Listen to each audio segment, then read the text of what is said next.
Bet Aderech, Casa del Camino, presenta en esta conferencia a Rab Mijael Ávila.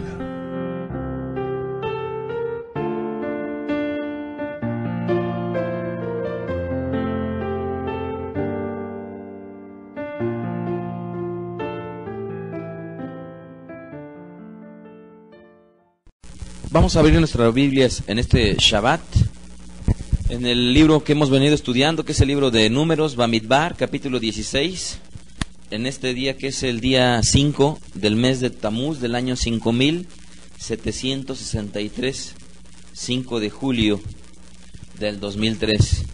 Bamidbar, capítulo 16, desde el verso 1, Números 16, 1.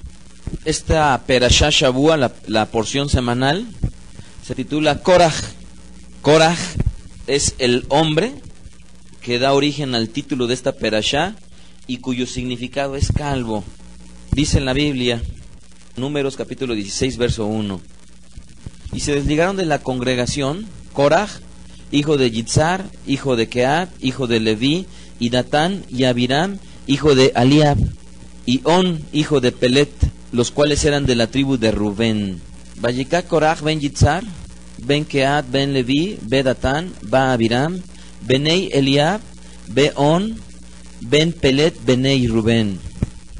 En esta porción semanal nos encontramos la historia de este personaje llamado Koraj. En el español es Coré, como lo leen ustedes ahí, Coré. Y sin duda alguna, cada año esta perashá que se lee, pues se centra en la problemática que tuvo este personaje llamado Koraj. Y nunca nos tenemos que despegar cuando consideremos lo que dice el Tanaj, y esto es muy importante. Cuando antes nos decían, vamos al Antiguo Testamento, yo creo que solamente gente especializada en las antigüedades podría disfrutar de cosas antiguas. La mayoría de nosotros que no estamos familiarizados con las cosas antiguas, que no somos anticuarios y que no coleccionamos cosas antiguas, difícilmente nos podría interesar algo que es antiguo. Sin embargo, no hay nada que según la Biblia le llame el Antiguo Testamento, sino se le llama Tanaj, que es el acróstico de lo que vendrían a ser Torah, Nebim y Ketubim, ¿verdad? Torah, lo que vendría a ser la porción de las instrucciones del Eterno, después Nebim, correspondiente a lo que vendrían a ser los profetas, y Ketubim, correspondiente a lo que vendrían a ser los escritos o los agiógrafos. Pero una de las cosas que es un deleite verdaderamente es considerar que después de verse escrito en un periodo de 1600 años de la escritura, sigue siendo tan vigente para nuestros días y todavía puede tener mucho uso para la vida de cada uno de nosotros. Vamos al libro de Primera de Corintios 10:1. Y este es uno de los versículos que cuando yo estudio la Biblia constantemente recuerdo. Y constantemente recuerdo porque me ilustra para qué el Eterno se tomó la molestia de hacernos llegar hasta nuestros días el Tanaj, juntamente con todas sus historias, todas sus enseñanzas, todas sus instrucciones. Primera de Corintios capítulo 10, verso 1. Ahora, aquí en esta carta, Rabbi Shaul está escribiendo justamente acerca de nuestro pueblo, previo al ministerio de Yeshua Mashiach. Leamos lo que dice: porque no quiero, hermanos, que ignoréis que nuestros padres todos estuvieron bajo la nube y todos pasaron el mar. Está hablando de aquellos de nuestro pueblo que fue rescatado de la tierra de Egipto. Verso 2: y todos en Moshe fueron bautizados en la nube y en el mar, y todos comieron el mismo alimento espiritual, de manera que los que estaban con Moshe se alimentaban espiritualmente. Verso 4: y todos bebieron la misma bebida espiritual, porque bebían de la roca espiritual que los seguía, y la roca es Mashiach. Miren bien cómo es que todos ellos, sin conocer el ministerio de Yeshua, ya se alimentaban de él. Y ahora verso 5: pero de los más de ellos no se agradó el Eterno, por lo cual quedaron postrados en el desierto. Mas estas cosas sucedieron, ¿con qué motivo? Como ejemplo para nosotros, para que no codiciemos cosas malas como ellos codiciaron, ni seamos idólatras como algunos de ellos. Según está escrito, se sentó el pueblo a comer y a beber, y se levantó a jugar. Ni forniquemos como algunos de ellos fornicaron y cayeron en un día, ¿cuántos? 23,000. Ni tentemos al Señor como también algunos de ellos le tentaron y perecieron por las serpientes. ¿Qué más dice? Ni murmuremos como algunos de ellos murmuraron y perecieron por el destructor. Y estas cosas les acontecieron, ¿cómo que dice la Biblia? Como ejemplo, y están escritas para amonestarnos a nosotros, a quienes han alcanzado los fines de los siglos. Así es que siempre que veamos y que leamos el Tanaj, entendemos una cosa, que las cosas que se escribieron como un ejemplo para nosotros se han escrito.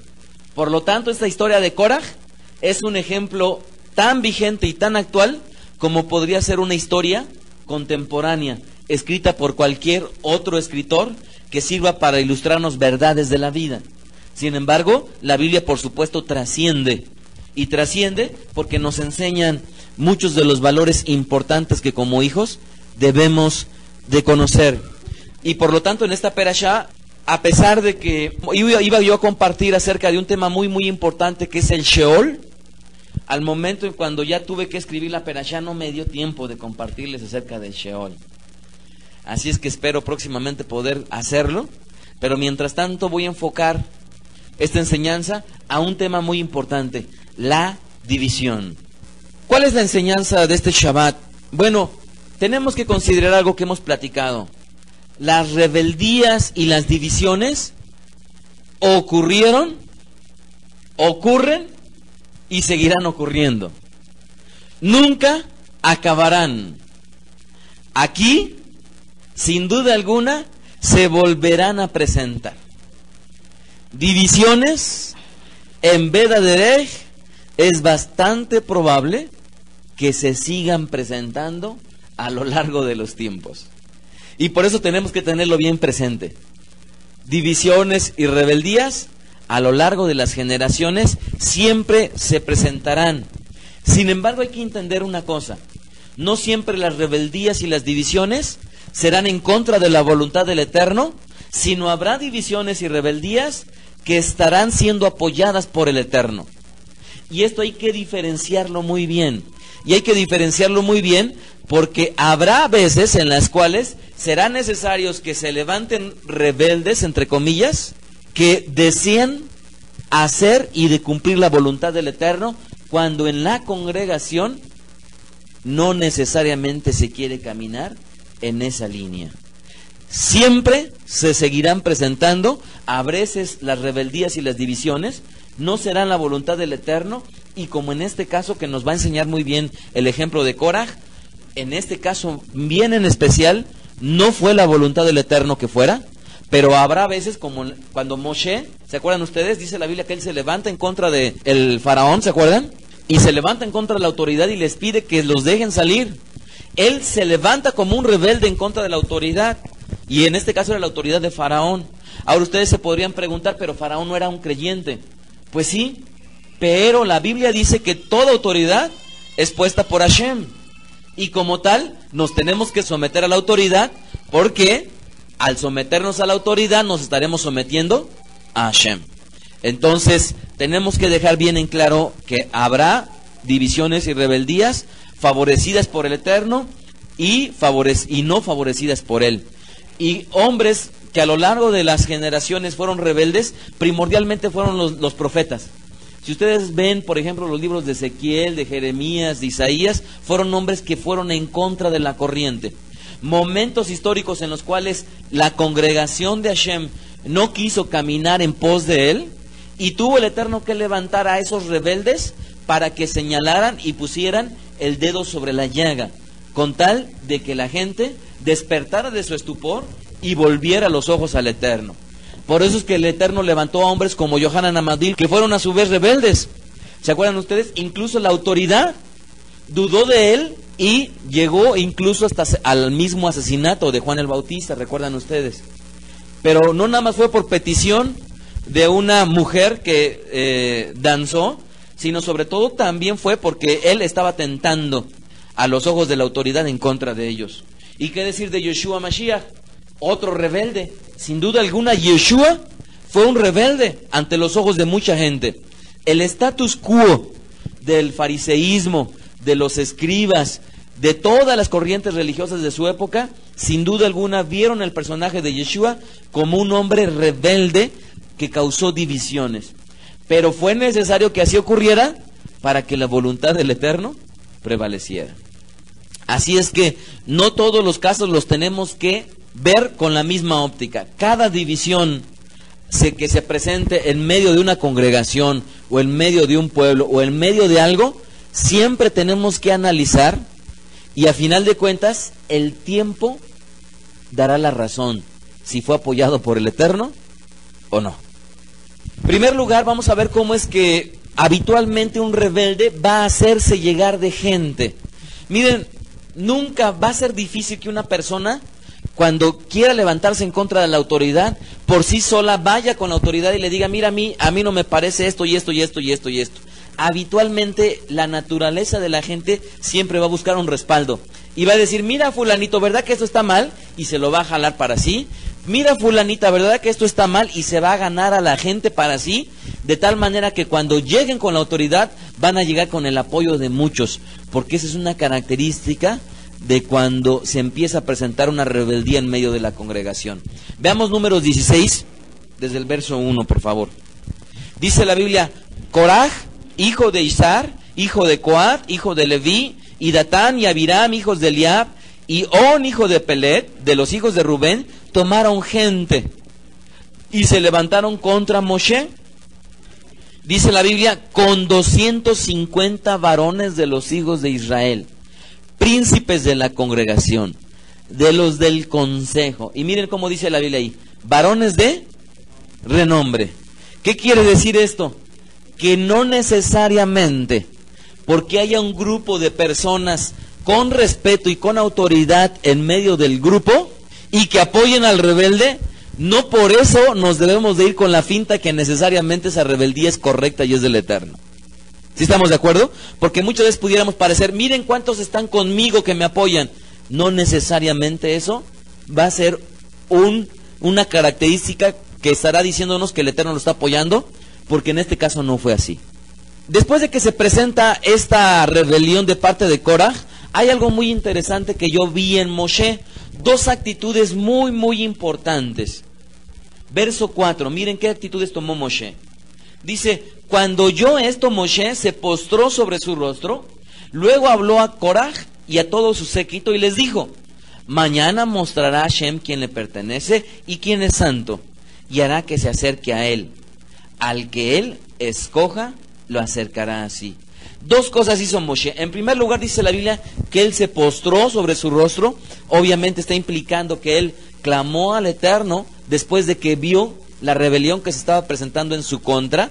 Y esto es bien importante. Miren, habrá veces en los cuales, como en este caso, al hombre que fue un líder por excelencia, Moshe, y que fue respaldado por el Eterno, aún a él la gente no le parecía cómo gobernaba. Y entonces dice la Biblia que lo que hizo es que se postró delante del Eterno y después les dijo: no voy a hacer nada, voy a dejar que el Eterno tome las cosas en su control. Y esto es algo bien importante, porque muchas veces pudiéramos estar esperando necesariamente que el líder responda a una acción forzosamente cuando se presente una rebeldía, pero nos estamos dando cuenta que no necesariamente va a haber una acción. Podría ser que el Eterno lo haya hecho que esperara el momento en el cual Él pondría las cosas en su lugar.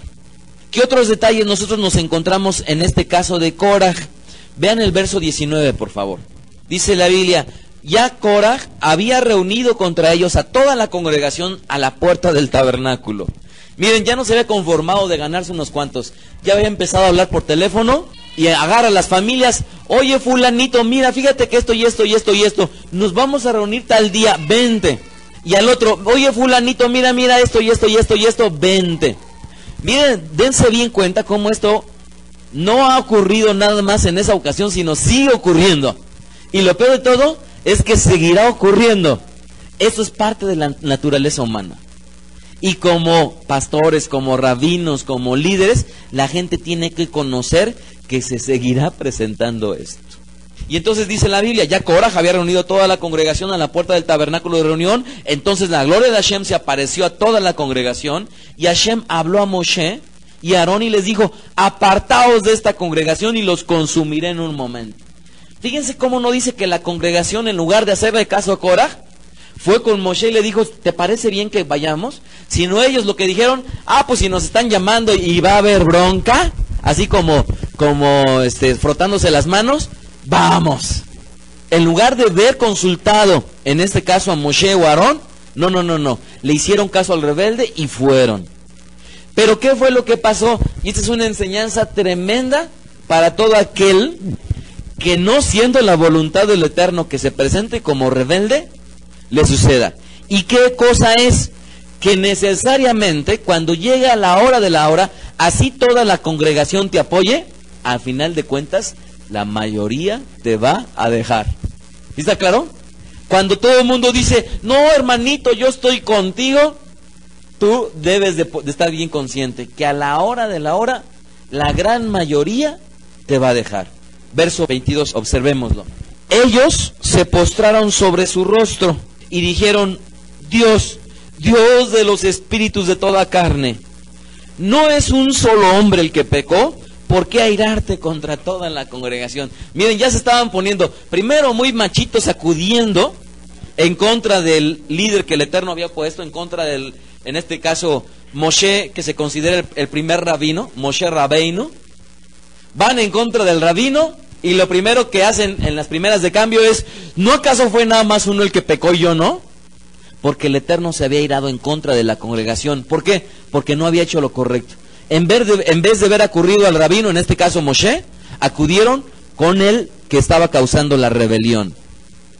¿Y qué pasó? Verso 31, fue algo realmente nefasto.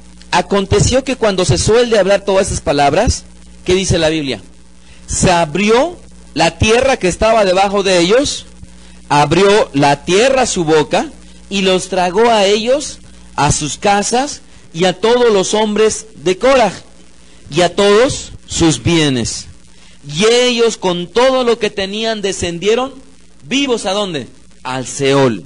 Y los cubrió la tierra y perecieron de en medio de la congregación. Y todo Israel, los que estaban en derredor de ellos, huyeron al grito de ellos porque decían, no nos trague también la tierra.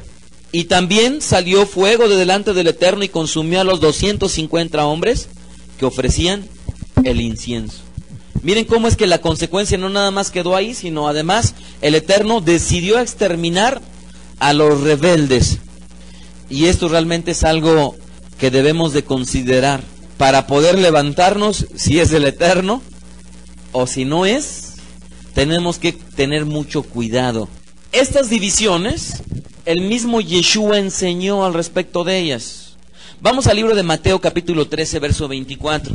Y vamos a leer una parábola que es de las más recordadas por la gente, dichas por Yeshua.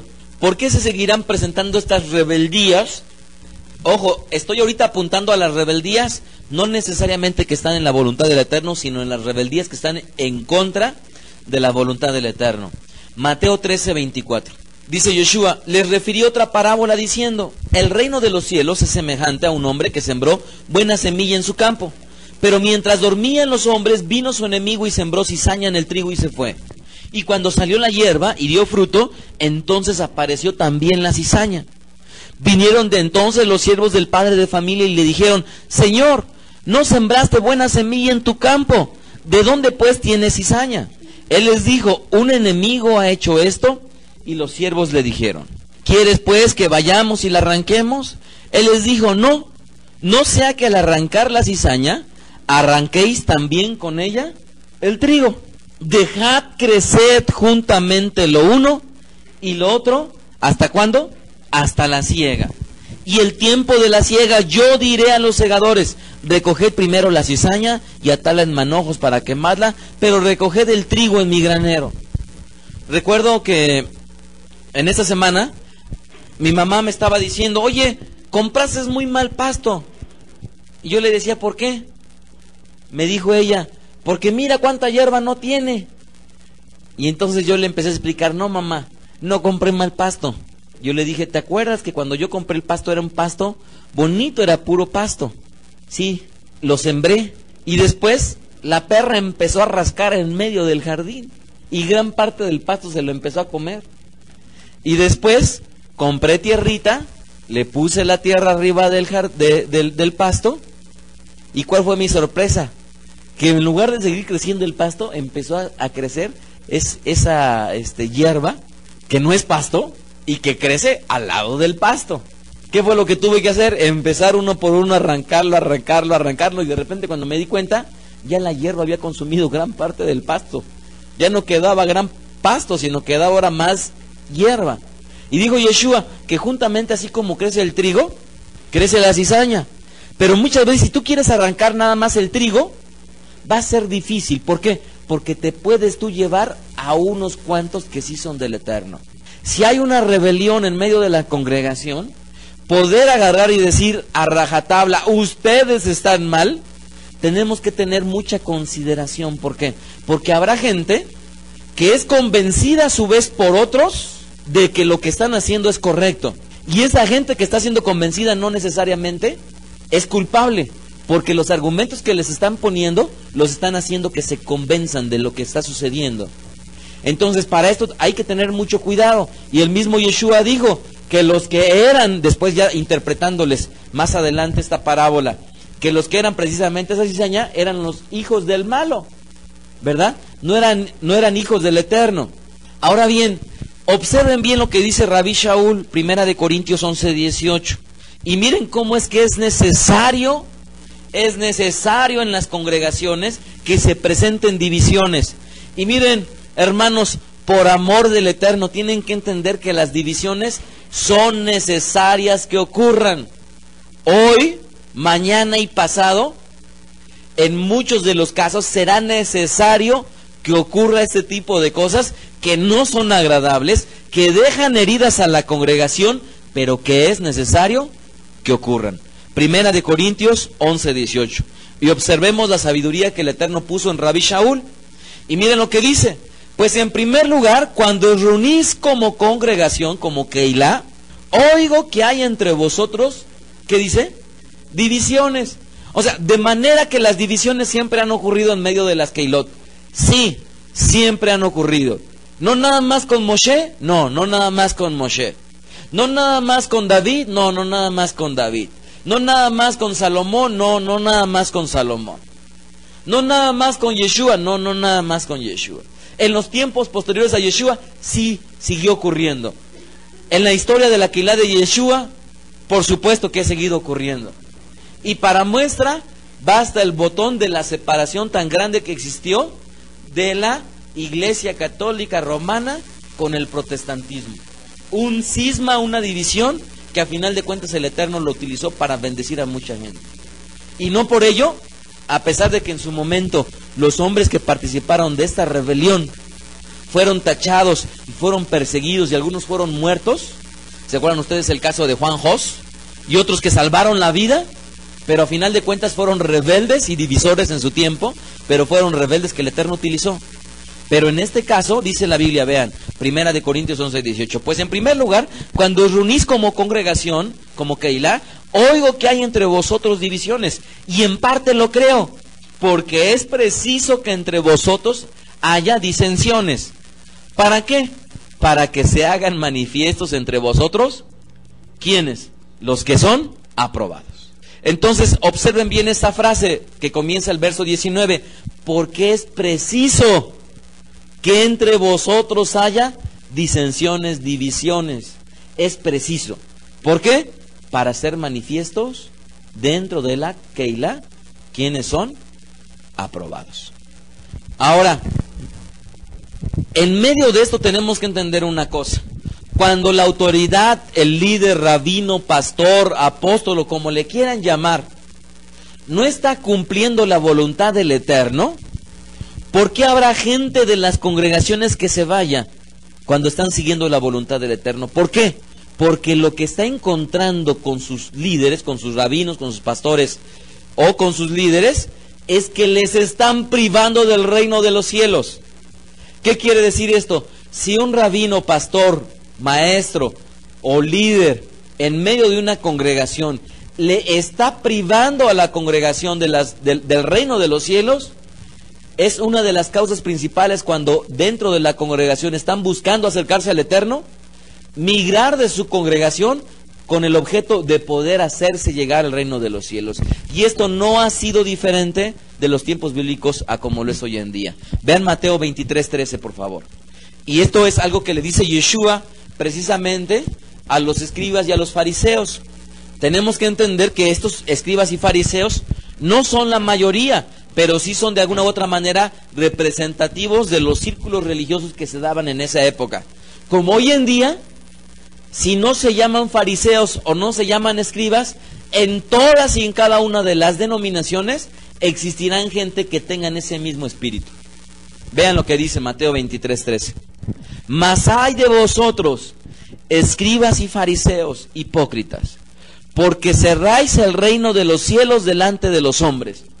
Fíjense bien, cerráis el reino de los cielos delante de los hombres, pues ni entráis vosotros, ni dejáis entrar a los que están entrando. ¡Qué gran verdad! ¿Están ustedes de acuerdo? Y como ocurre habitualmente en las verdades bíblicas, en las cuales se crea una atmósfera en la cual el que tiene el conocimiento como que se lo guarda para sí y dice, no, esto yo solamente lo sé, y siempre voy a tener agarrada a la congregación enseñándole y teniendo la piedra filosofal conmigo, y no permitiendo que la gente avance y coma y pueda entrar al reino de los cielos, como es la voluntad de Hashem. Tenemos que considerar que no fueron todos los escribas o todos los fariseos los que precisamente estaban en esta posición. Porque si ustedes recuerdan, en el libro de Hechos, dice la Biblia cómo es que muchos fariseos, fervientes y seguidores de la Torah, creyeron en Yeshua y se acercaron precisamente al camino, a la corriente religiosa que se forma a partir de Yeshua. Ahora bien, hasta este momento tenemos que entender que hay dos tipos de rebeliones. Una la que es del Eterno y otra la que no es. En este caso la que más estamos enfatizando es una rebelión que no es del Eterno. Les pregunto yo, ¿cómo la Biblia nos enseña a cada uno de nosotros a identificar, a probar cuándo una rebelión es del Eterno y cuándo no? Eso es lo importante.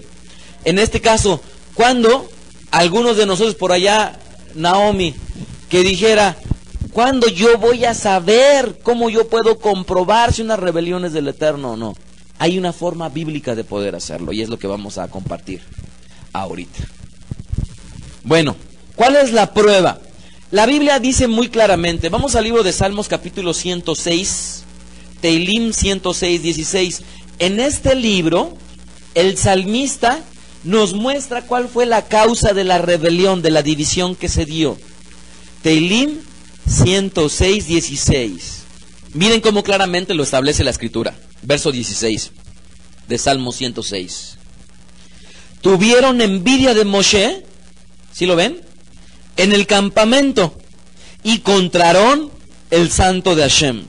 Entonces se abrió la tierra y tragó a Datán, y cubrió la compañía, ¿de quién? De Abiram, y encendió fuego en su junta, la llama quemó a los impíos. Está hablando precisamente de Datán y de Abiram, hombres que acompañaron a Korah. Pero volvamos a leer, ¿cuál fue la causa de esta rebelión? Tuvieron envidia de Moshe. ¿Sí se dan cuenta? ¿Cuál fue la causa? La envidia. Ahora, en el hebreo, la palabra envidia es caná. Caná. Kof, nun y alef. Caná. Por ahí otra palabra que es muy utilizada, que es kená, que es adquirir algo. Pero en este caso es caná, que es envidia o celos. Envidia o celos.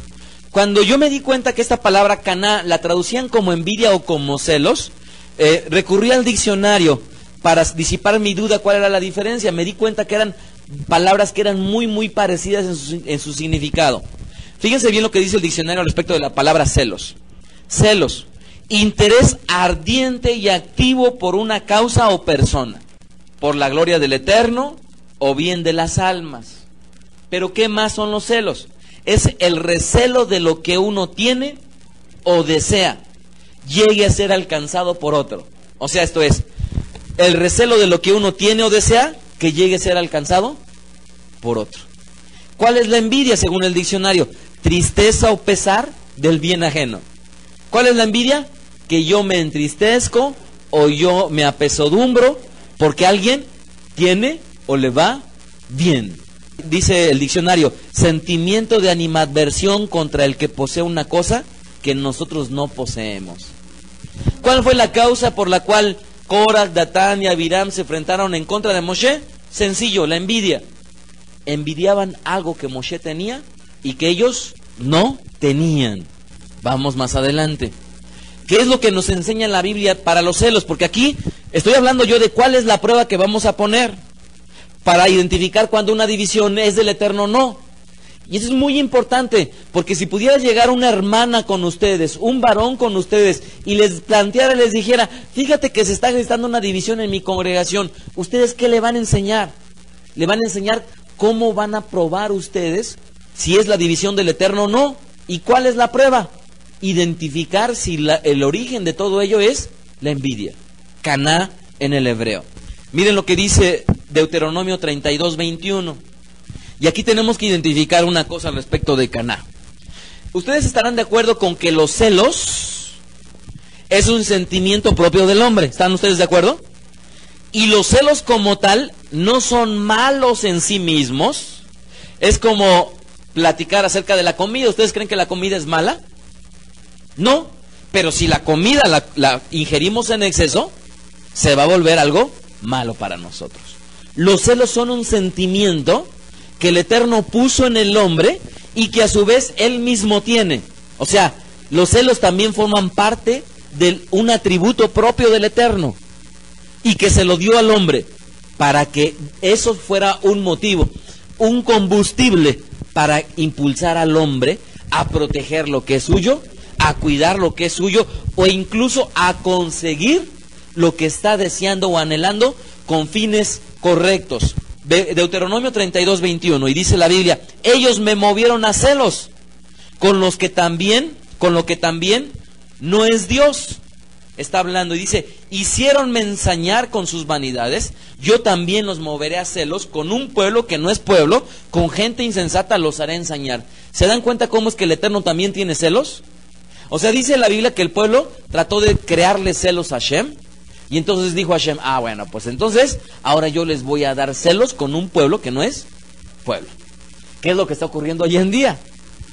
Con grupos como Beda Derech, que a final de cuentas estamos provocando a celos a aquellos que son pueblo. En esta semana recibí una bendición realmente importante para Beda Derech y para mi vida. Habitualmente, cuando muchas veces tengo algún punto para poder disipar una duda, o más que nada, no tanto de una duda bíblica, sino más bien una práctica de la vida de la congregación, siempre recurro a varias personas, y una de las que siempre he acudido es a un rabino de Venezuela. Y muchas veces le escribo y le digo, fíjese rabino, ¿qué pasa esto y esto y esto? ¿Cómo la ve? Deme su opinión y esto y aquello. Y el rabino me contesta. Y esta ocasión fue algo muy parecido. Le escribí y le dije, mire, tengo esta situación aquí y allá. Yo pienso esto, ¿usted qué opina? Deme su parecer. Ya él se tomó el tiempo, me escribió una carta bastante larga de contestación. Y algo que me bendijo muchísimo, me decía, Miguel, dice, te admiro muchísimo. Y dice, te admiro porque he visto, desde que has venido trabajando, cómo has permitido que el Ruaj mueva tu ministerio. Y me decía el rabino, has venido a llenar un hueco en la red, en internet, que nadie en América Latina había podido llenar. Y ustedes lo han llenado. Y cuando yo leía esto, me conmovía y decía, Baruch Hashem, cómo es que el Eterno reconoce el trabajo que hemos venido desarrollando, y sobre todo por gente tan importantes como este rabino del cual les hablo. Entonces, así como este rabino es un varón judío que ha padecido las de Caín. Él tiene en su congregación gran parte de gente de nuestro pueblo, desde que chiquitos instruidos en el judaísmo, y ha sido difícil para él este ministerio. Y me decía, hoy en día yo no veo cielos abiertos para nuestro ministerio aquí en Venezuela. Y yo le estaba tratando de decir un poquito cómo íbamos, y le estaba yo platicando para que él se sensibilizara y tuviera los medios para poder orientarme y aconsejarme. Y me dio mucha risa porque me dice, yo creo que no te puedo aconsejar, me dijo él. Me dice, más bien lo único que puedo hacer es transmitirte mi experiencia, que no ha sido del todo como yo hubiera querido. Y ahí demostraba la humildad que este rabino judío tenía, y de cómo es que el Eterno, a final de cuentas, lo que hace es que precisamente nos une con un mismo fin, con servirle a Él.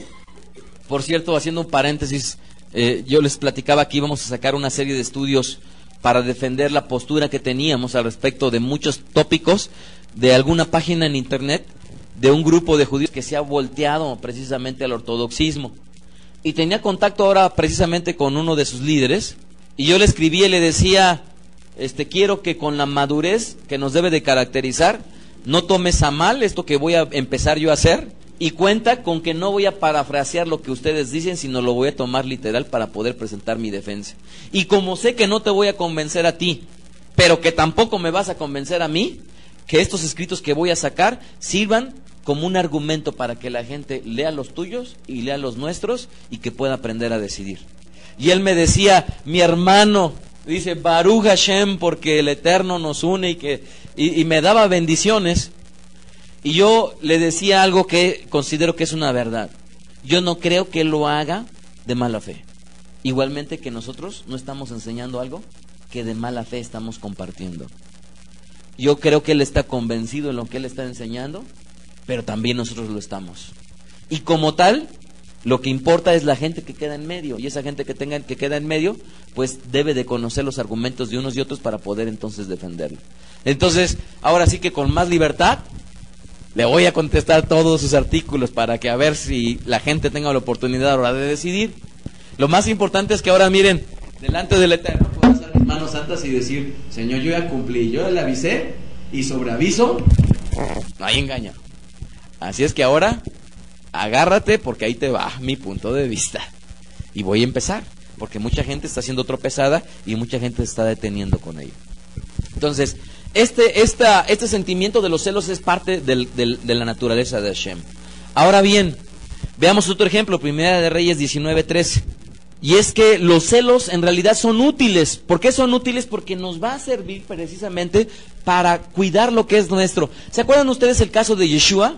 Cuando estaba en el Beit HaMikdash, dice la Biblia que en ese momento él se enojó a tal grado que agarró a todos los cambistas, esto es, a toda la gente que negociaba, a los comerciantes que estaban dentro del Beit HaMikdash.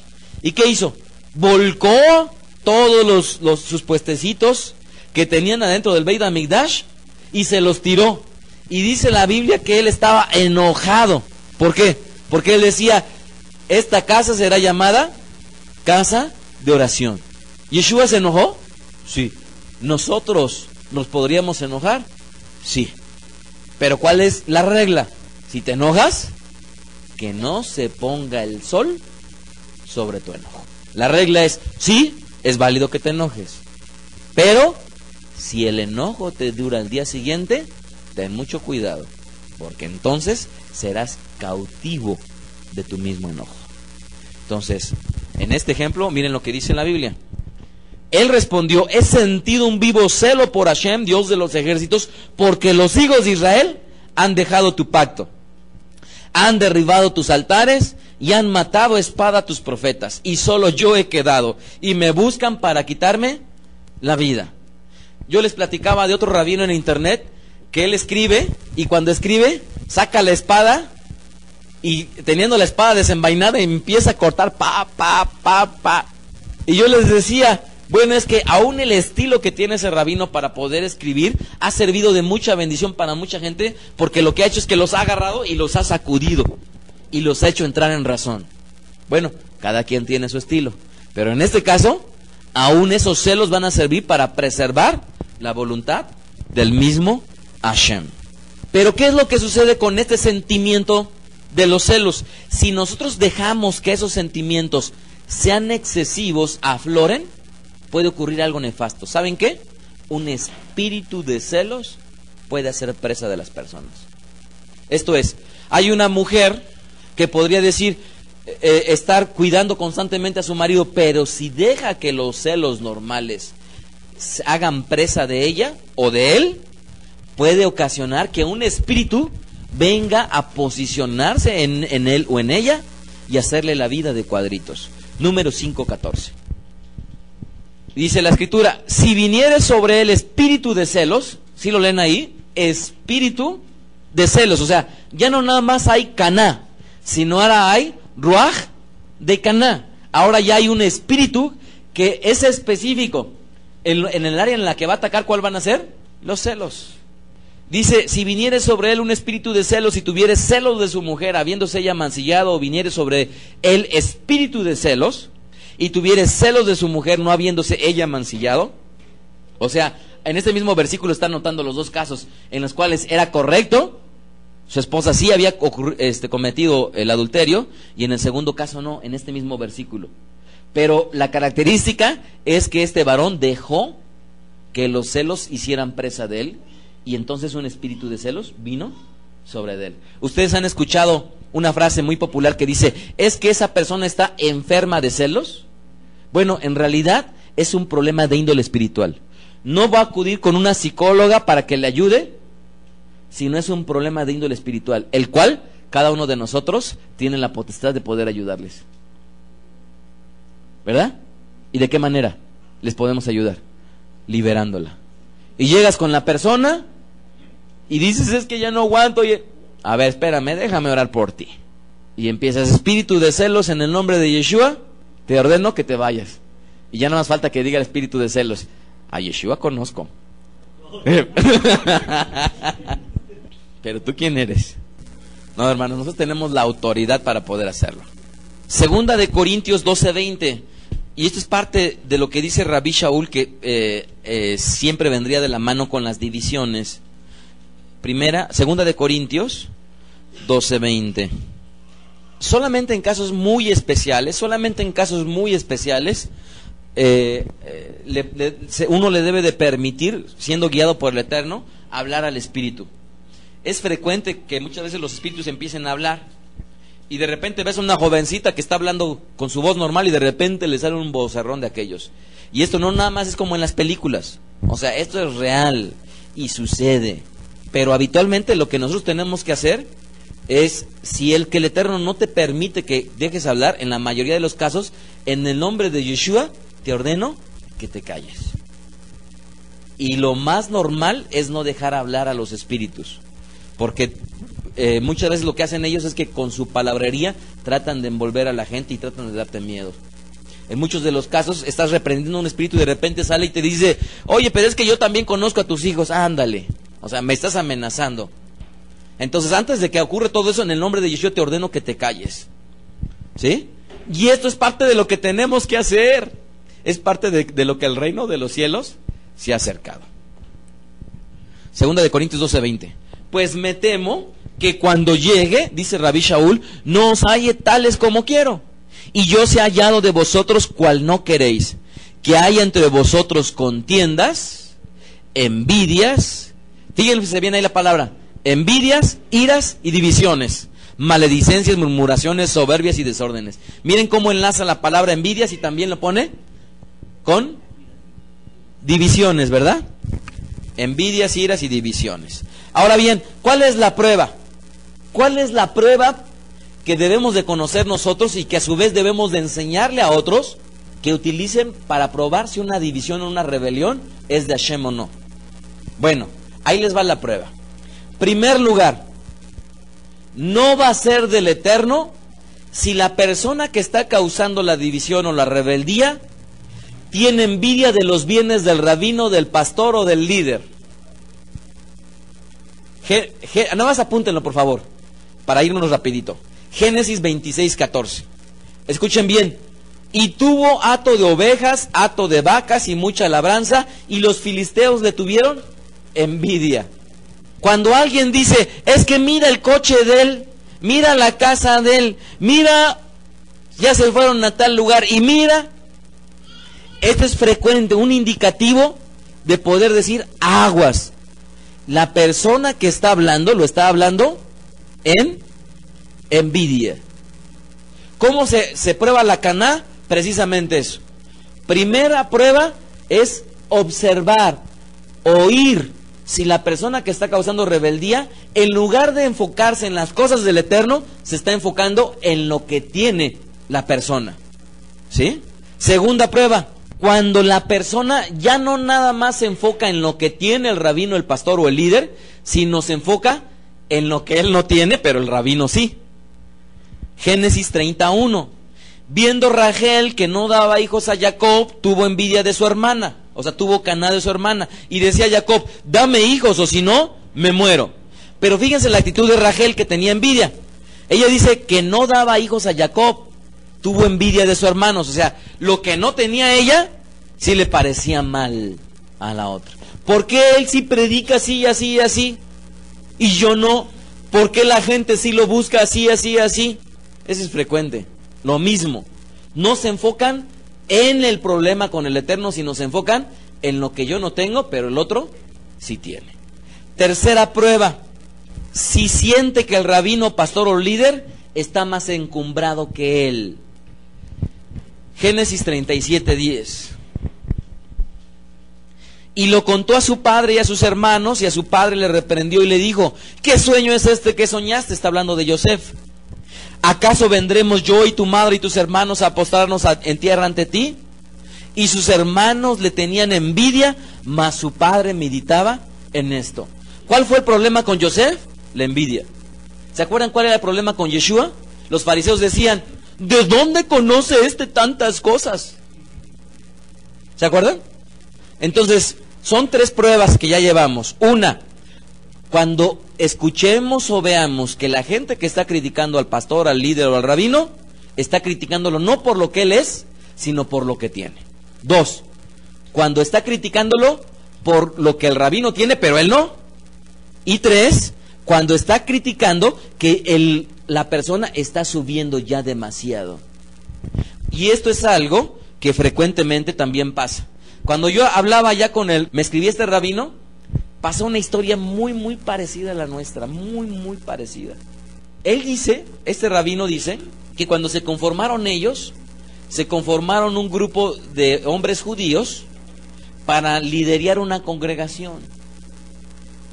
Dice, pero sí todo mundo quería estar dirigiendo el culto, pero no todos querían la responsabilidad de dirigir en el culto. Muy, muy parecida. Y entonces él empezó a sufrir y a padecer por una situación, porque empezaron a tener envidia de que como uno sí y el otro no. Muy, muy frecuente que acontezca esto. ¿Qué otra prueba podemos hacer de aquella persona?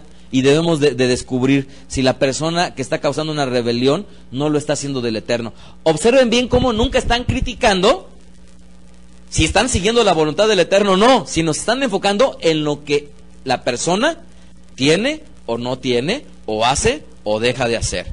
Vean lo que dice otra prueba. Si ven que, si observan alguna cualidad buena en el rabino, en el pastor o en el líder que ellos no tienen. Ezequiel 31:9. Lo dice la Biblia, lo hice hermoso con la multitud de sus ramas, y todos los árboles del Edén que estaban en el huerto de Dios le tuvieron a él envidia. ¿Por qué le tenían envidia a este árbol? Porque era hermoso ante los ojos de los demás y ellos no. ¿Sí lo ven?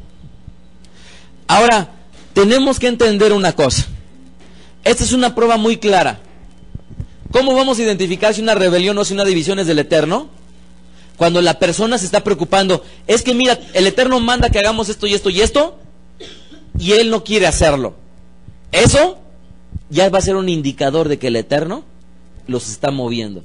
Pero cuando vean, en lugar de decir, es que el Eterno dice que hagamos esto y esto y esto, y el pastor o el rabino no quiere hacerlo, entonces es del Eterno. Pero si en lugar de estar viendo a lo que el rabino o el pastor quiere hacer con favor del Eterno, sino nada más está enfocando, es que mira cómo tiene eso, mira cómo lo que tiene, mira cómo...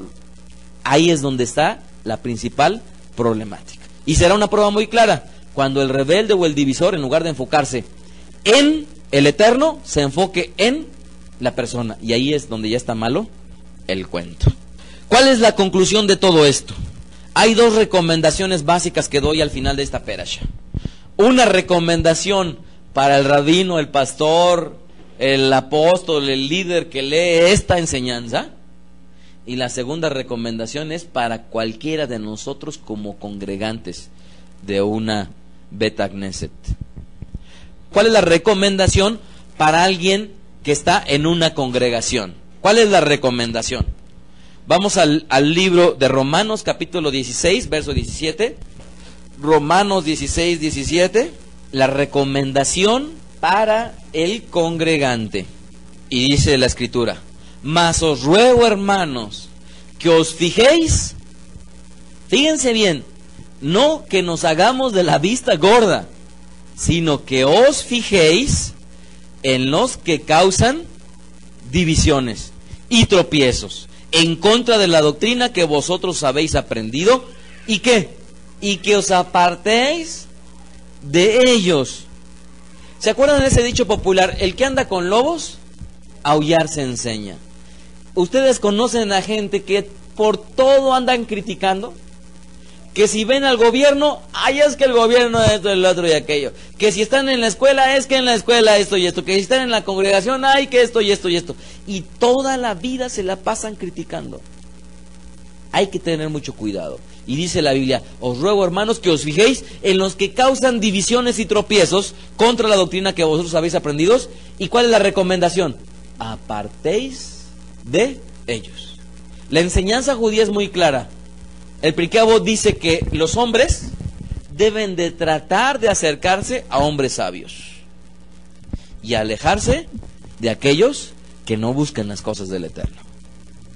Porque si te acercas a hombres sabios, aprenderás de ellos. Si te acercas a mujeres prudentes, si te acercas a mujeres temerosas de Hashem, aprenderás como ellas. Pero si no lo haces y buscas en mujeres o en hombres que andan buscando siempre divisiones y tropiezos, malo el cuento. ¿Cuál es la recomendación para el congregante? Fijarse. Ahora sí que, miren, ¿a poco no en este versículo es tal cual el comercial en México? ¿Sí o no? Mucho ojo, observa y aléjate. ¿Se acuerdan ustedes? Esta es una enseñanza bíblica. Ahí dice, mucho ojo, fíjate en los que causan divisiones y aléjate inmediatamente. Nada más falta que digan ahí: y cuéntale a quien más confianza le tengas. ¿Cuál es la recomendación para el pastor, rabino o líder que lee esta perashá? Tito 3:10, por favor. Miren bien esto. Al hombre que cause divisiones después de una y otra amonestación, ¿qué dice? Deséchalo, sabiendo que el tal se ha pervertido y peca y está condenado con su propio juicio. ¿Cuál es la recomendación para el pastor o el rabino o el maestro o el líder o como le llamen? Sencillo: al hombre que causa divisiones lo amoneste una vez, lo amoneste otra vez, y si no, desecharlo, apartarlo de la congregación. ¿Y saben qué es lo que más trabajo cuesta en una congregación? No hay cosa que cueste más trabajo en una congregación como rabino, como pastor, que decirle a la gente: ya no vengas. No saben qué difícil es hacer eso. No tienen ni idea lo difícil que es hacerlo, pero es nuestra obligación hacerlo. Decirle: te ruego que ya no vengas. Es de lo más difícil, pero es una tarea que tenemos necesariamente que hacer. Por último, ruego al Eterno que nos enseñe siempre a cada uno de nosotros a elegir lo mejor. Y pongo un versículo para todos ustedes y dice: y esto pido en oración, que vuestro amor abunde aún más en ciencia y en todo conocimiento, para que aprobéis lo mejor, a fin de que seáis sinceros e irreprensibles para el día de Mashiach, llenos de frutos de justicia que son por medio de Yeshua Mashiach, para gloria y alabanza de Dios. Entonces, que el Eterno nos ayude a cada uno de nosotros a elegir lo mejor. Amén. Oremos a Hashem. Escuchaste a Rab Mijael Ávila. Para conocer más de sus conferencias, visita la página betadrej.com. Síguenos en las redes sociales, YouTube, Facebook, Twitter. Búscanos como Mijael Ávila. Si deseas adquirir alguna conferencia o estudio particular, escríbenos al correo mijael@betadrej.com. Shalom Alejem.